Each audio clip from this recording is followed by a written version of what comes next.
Guys, welcome back to Racing Direct. Today, we have to get back into the Sergio Perez topic. A lot has happened in the last week, but Sergio Perez is the one thing that is obviously standing out to a lot of people for all the wrong reasons. So we have to dive into this, find out what the heck is going on with Checo, why he's dragging Red Bull behind so much, why he's completely lost his form and fallen off the face of the earth, and why he is finally at risk of losing that seat very, very soon.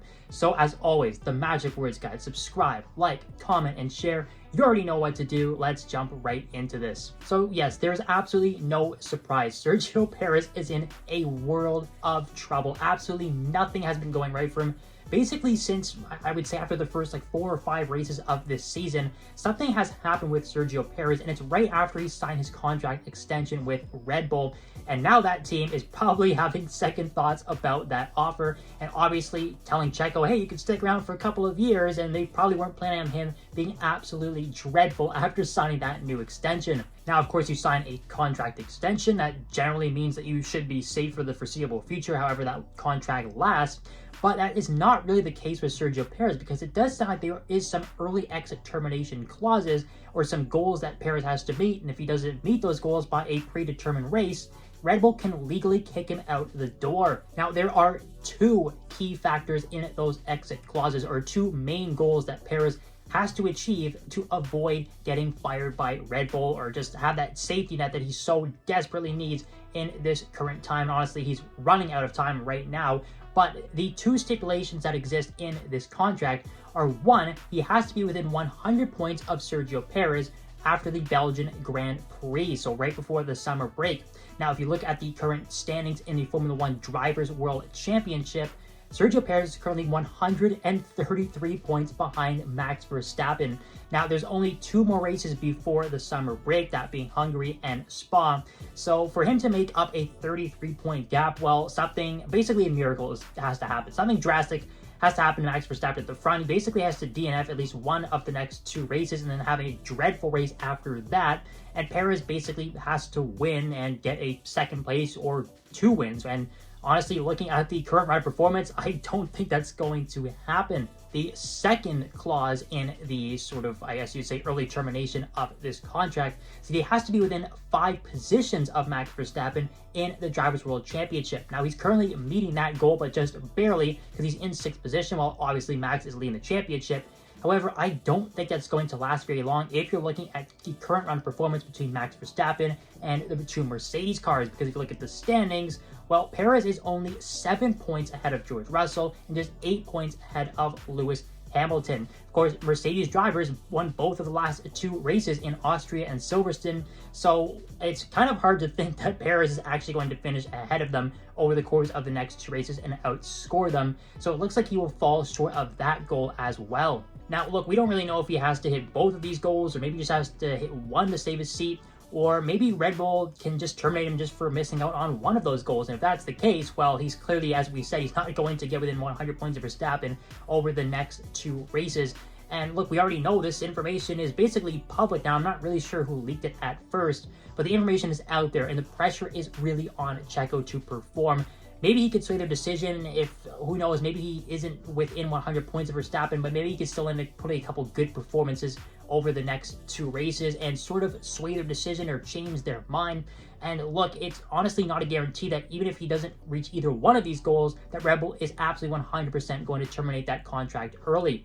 It's just basically Red Bull has the option to do that if they want to, if he doesn't achieve those goals that are on the early exit clause. Now, yes, Red Bull doesn't have to go through with it, but looking at the standings and the pressure they're under now from the teams behind them, that being McLaren, Ferrari, and Mercedes in the Constructors' Championship, they might have to make some tough business decisions and say, look, okay, we gave you the contract extension, but we didn't think you're going to be this bad, and the call has to be made, and we need to make some changes to save this Constructors' Championship, because that's a lot of money being left on the table if Red Bull cannot secure that.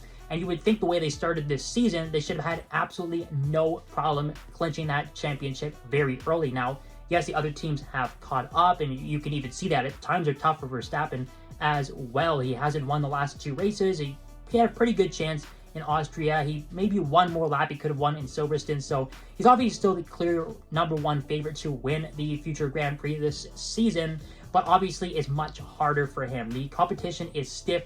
they finally caught up and they're finally putting the pressure on him. So Verstappen needs help at the front, and Checo's just not giving it to him right now. That is a major issue for Red Bull. The last 3 races, the triple header we had, Nico Hülkenberg, yes, Nico Hülkenberg in the Haas has outscored Sergio Perez 16-11 in total points. That is absolutely ludicrous. If you told that to anybody at the start of the season, they would have called you crazy, but that is the reality and the unfortunate reality for Red Bull and Checo at the moment. Now, look, you could speculate all you want on what exactly's happened to Checo, why he can't seem to figure out the car and the balance, he can't come to grips with the setup. It's really a total mystery, and the only person who could save Checo at this point is himself.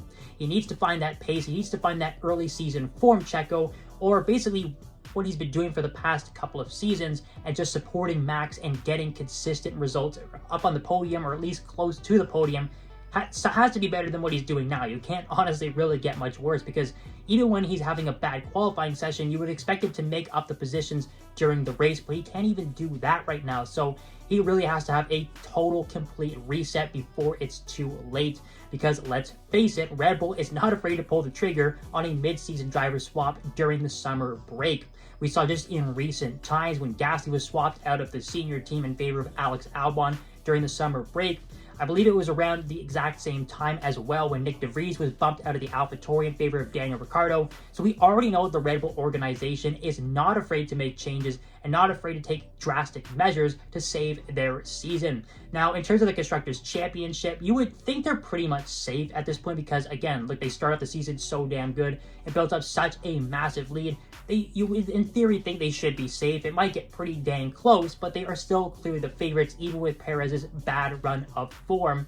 Because, look, Ferrari and McLaren, they're still over 70 points behind. And with both of those teams getting good, consistent results, and Mercedes back in the mix now too, they're taking points off of each other. So that's another thing that can help Red Bull. But the fact of the matter is, Perez has to improve. And again, it's not just for the Constructors' Championship at this point, it's also to save his career with that team. But guys, as always, let me know what you think about this current situation. Do you think that Red Bull is actually going to drop Sergio Perez over the summer break? Do you think he can turn things around the next couple races and change their decision? Or what do you think Perez has to do to improve? Or what do you think has happened to him? Because honestly, I've tried to figure that out myself, and it's a total mystery. I really don't know what's happening with this guy. I'm starting to think it's all in his head at this point, because the car can still perform. Max is already proving that. Nobody expects Perez to match Max on pace, but at least get close to him and get consistent results, because what he's doing now just isn't going to cut it. And even, I will admit, I said to myself when they signed the contract extension for Perez, I thought it was a good decision, even with his sort of mixed results that he was having. I assumed he was just going to turn it around, and I still predicted that he was the best man for the job and the perfect wingman that would stay out of Verstappen's way, but get consistent results to continue to help Red Bull secure Constructors' Championships. But as it's going right now at this current rate, that is not going to happen. So give me your thoughts down below in the comments, guys. I always love to hear from them. And again, I'll remind you, subscribe, like, comment, and share, because it helps so much. Really appreciate you guys for watching all the way through, and we'll see you next time on Racing Direct.